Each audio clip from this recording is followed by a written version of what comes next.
হ্যাঁ, শুভেন্দু অধিকারী যে ইসে হয়েছে মুখ্যমন্ত্রী, এতে কি কি ভালো হতে পারে মানুষের মধ্যে? এটি ভালো করতে হবে, দেশের মদ গাঁজা চুল্লু জুয়ো সাতটা ইয়ং মেয়েকে ইয়ং ছেলেরা অত্যাচার, কলেজের মেয়েদের এই সমস্ত সব শুভেন্দুর অধিকারীর বন্ধ করতে হবে।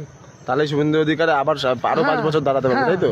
হেলমেট ছাড়া গাড়ি যাতে রোডে না উঠতে পারে, কোনো ছেলে মেয়ে যাতে কোনো জায়গায় বদমাইশি বানা না করতে পারে, এগুলো সব এই যে সবাই এই যে 3000 টাকা করে দিচ্ছে, ভালো করে বুঝবা সবাই।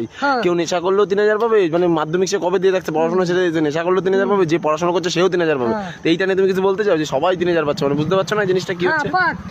পাবে, ওটা আমাকে দিচ্ছে।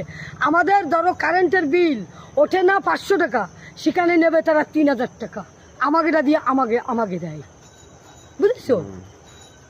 তুমি যখন গাড়িতে তেলটা ভরো, তোমার তেলটা যখন গাড়িতে দেয় তাতে করলাম ওরা